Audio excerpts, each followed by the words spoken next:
આજે વાત કરવાની છે ઓગળજી મહારાજ અને તેમના ઇતિહાસની। વિડીયો પૂરો જોઈ લેજો, કેમ કે તમે જાણશો માં હિંગળાજની આપેલી દિવ્ય વસ્તુઓ, ચહેરમાંનો જન્મ અને તેમજ ઓગળથાળીના રહસ્યો વિશે જાણીને તમને આશ્ચર્ય થશે। તો ચાલો હવે વર્ષો પહેલાંની ઓગળજી મહારાજની આ વાત છે। ઓગળજી મહારાજનો જન્મ નેપાળની રાજધાનીમાં થયો હતો। યુવરાજ યુવાનીના ઉંમરે આવીને ઊભા રહ્યા। પિતાએ નક્કી કર્યું કે કાલે સવારે મારા પુત્રને રાજગાદી આપી દેવી છે। સવારે સમાચાર સાંભળીને નેપાળના લોકોમાં આનંદ છવાઈ ગયો। નેપાળના લોકોને યુવરાજના કોઈને શિવના દર્શન થાય છે, તો કોઈને રામના, તો કોઈને કૃષ્ણના દર્શન થાય છે, એવો માનીતો યુવરાજ હતો। ત્યારે યુવરાજે નક્કી કર્યું કે મારે રાજા નથી થવું। રાજગાદીનો ત્યાગ કરીને ભગવા વસ્ત્રો ધારણ કરીને યુવરાજ નીકળી પડ્યા હિમાલય તરફ।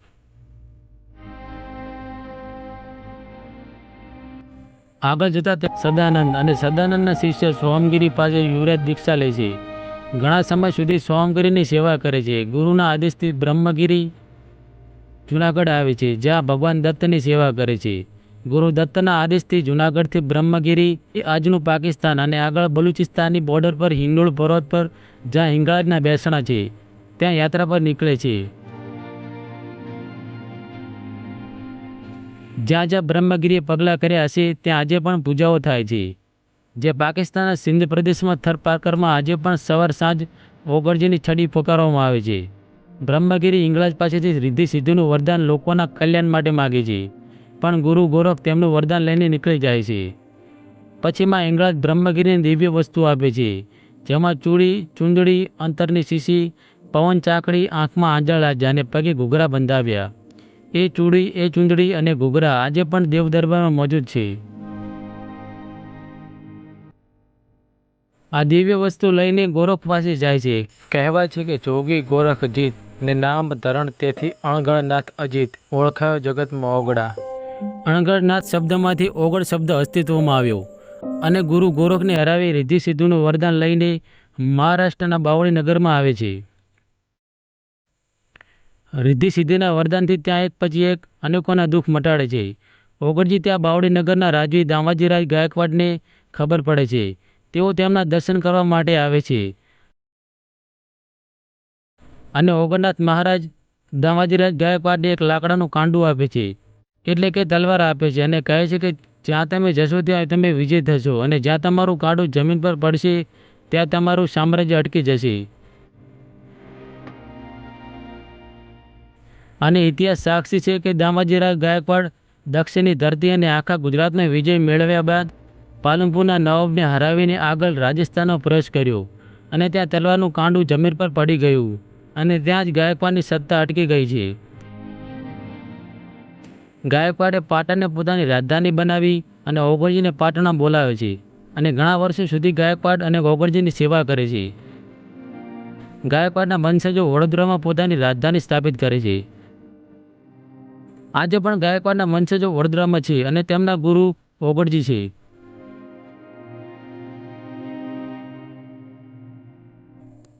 ઓગળજી સિદ્ધપુરમાં આવીને રહે છે। એક દિવસ ઓગળજી શમશાને લઈ જતા પુરુષનો મૃતદેહ ભિક્ષામાં માગે છે અને તેમની દિવ્ય શક્તિઓથી મૃતદેહને જીવિત કરે છે અને ઓગળજીના પ્રથમ શિષ્ય બને છે,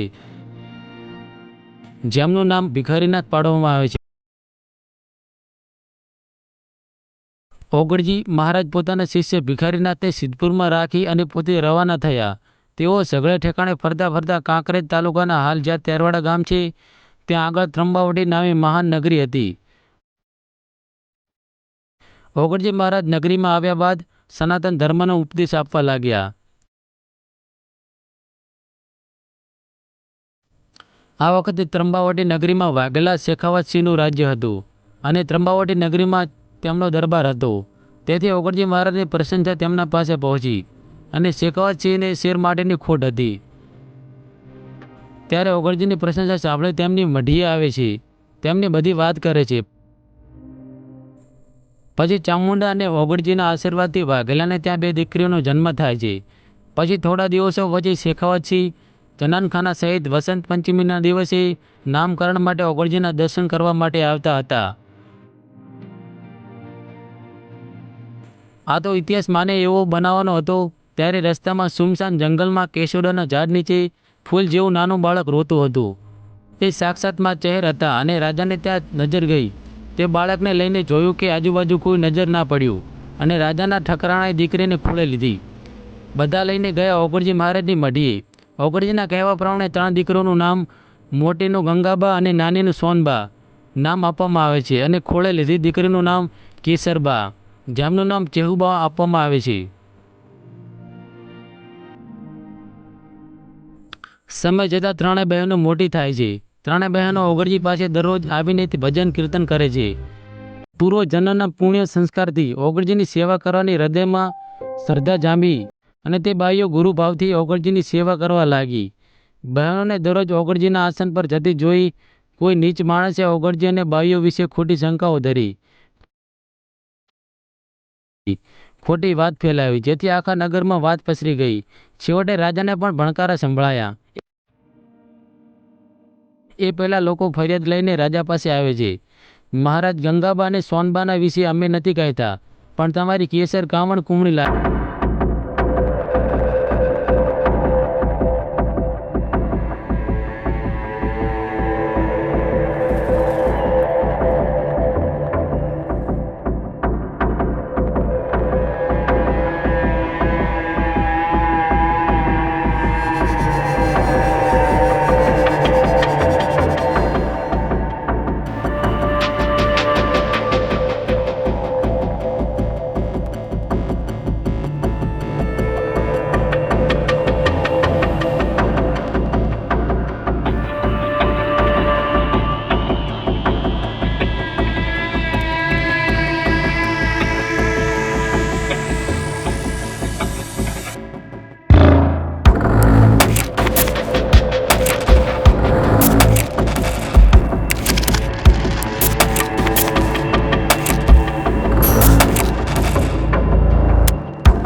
ત્યારે ઓગણજી મહારાજ ઊભા થઈને કહ્યું, પૂર્વ દિશામાં સામું ગામ દેખાય છે, ત્યાં તમામ વાઘેલા કુટુંબ જઈને વસજો.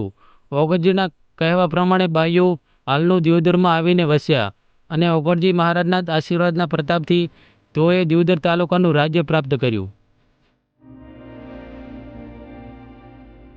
અને તે ગંગાબા તથા સોનબા મહાન ધર્મશાળી હોવાથી ત્રંબાવટી નગરીમાં ગંગાબાએ તેમના નામ ઉપરથી ગંગાજળીયો કૂવો બંધાવેલ તથા સોનબાએ તેમના નામ ઉપરથી સોનસાગર તળાવ ખોદાવેલ. તે બંને નિશાનીઓ તેરવાડામાં હાલમાં પણ મોજૂદ છે.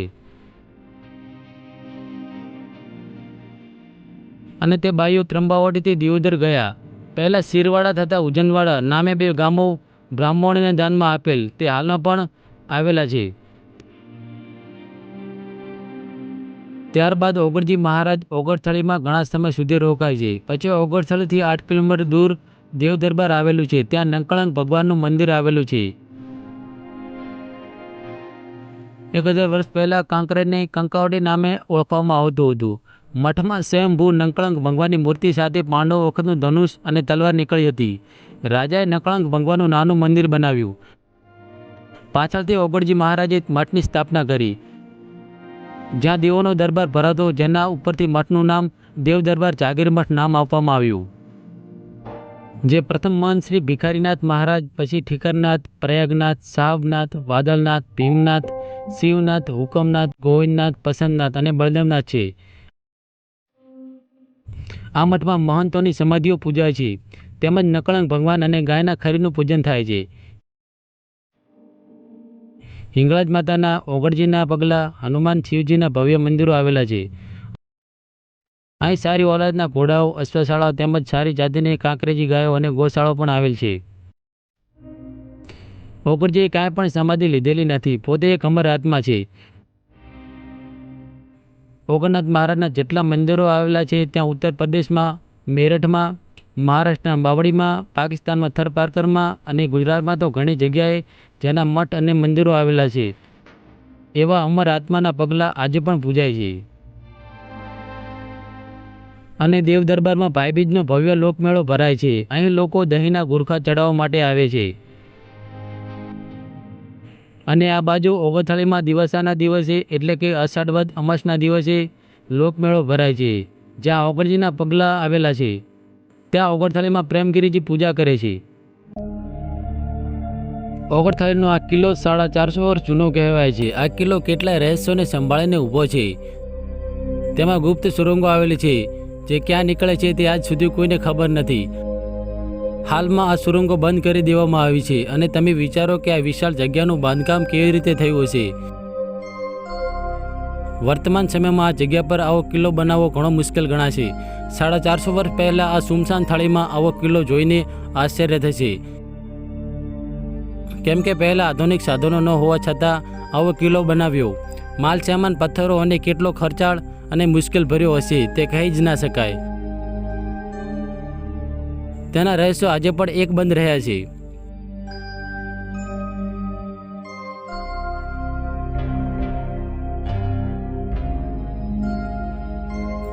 જય ઓગણનાથ મહારાજ. આવા રોમાંચક અને રહસ્ય વિશેનો વિડીયો જોતા રહેવા માટે સોચ ગુજરાતને સબસ્ક્રાઇબ જરૂરથી કરજો.